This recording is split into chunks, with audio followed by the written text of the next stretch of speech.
কে কেমন আছেন? আশা করি সবাই ভালো আছেন। আমিও ভালো আছি। বাই দ্য ওয়ে আমি মান্নান। তো বন্ধুরা, আজকে দেখাবো আমাদের জমিনের ধান। তো বড়দের আশীর্বাদ নিয়ে ছোটদের ভালোবাসা দিয়ে ভিডিওটা শুরু করলাম। অনুরোধ রইল ভিডিওটা শেষ পর্যন্ত দেখার। দেখো বন্ধুরা, ধান ক্ষেত আমাদের চারদিকে সবুজ আর সবুজ, দেখলেই যেন মন জুড়ে যায়। তো বন্ধুরা, সামনের বছর হিসেবে এই বছর একটুখানি গাছ অন্যরকম হয়েছে, কারণ জলের খুব সমস্যা ছিল এই বছরটা।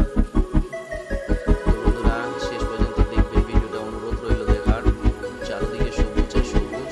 আমি জানি অনেক লোক সবুজ খুব পছন্দ করে, গ্রামের দৃশ্য খুব পছন্দ করে, কিন্তু আছে আবার গ্রামের দৃশ্য পছন্দ করে না। তো যাদের যাদের গ্রামের দৃশ্য খুব ভালো লাগে, প্লিজ ভিডিওটা শেষ পর্যন্ত দেখবেন, সাথে থাকবেন, লাইক কমেন্ট শেয়ার করবেন।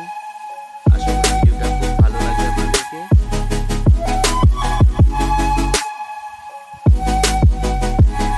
তো বন্ধুরা, এটা হচ্ছে সব আমাদের নিজস্ব জমি। সামনে সবুজ গাছ, কত সুন্দর দেখা যাচ্ছে। এই জমিতে খুব একটা বেশি ধান হয়নি, এইটাতে খুব ভালো ধান হয়েছে। বন্ধুরা, শেষ পর্যন্ত ধান চারদিকে সবুজ সবুজ, মানে দেখলেই যেন মন ভরে যায়।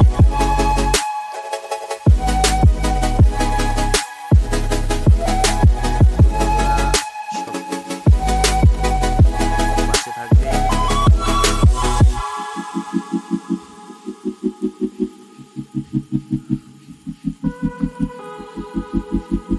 ধান দেখা শেষ হয়ে গেল।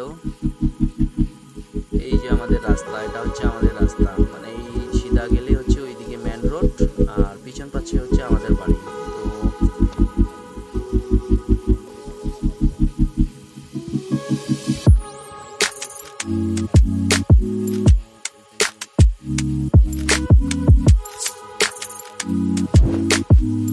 তো বন্ধুরা, ওই যে ভিতরে আমাদের বাড়ি, আমাদের এটা হচ্ছে রাস্তা।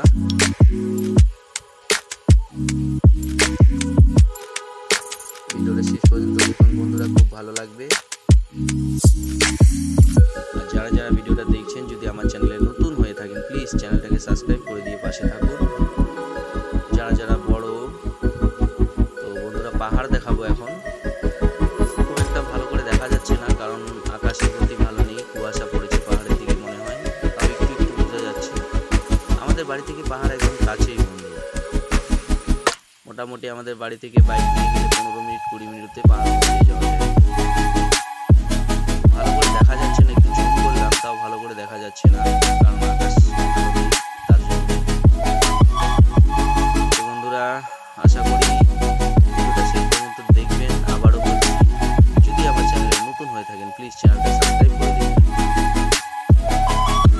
আর প্লিজ যারা যারা বড় ক্রিয়েটার আছো, বড় ইউটিউবার আছো, একটু আমাদের দিকে ধ্যান নিয়ে একটু হাত বাড়িয়ে দিয়ে একটু নিয়ে নেওয়ার অনুরোধ করব।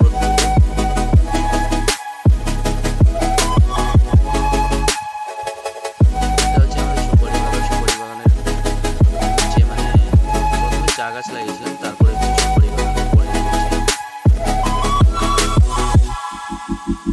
কেমন হয়েছে বন্ধুরা?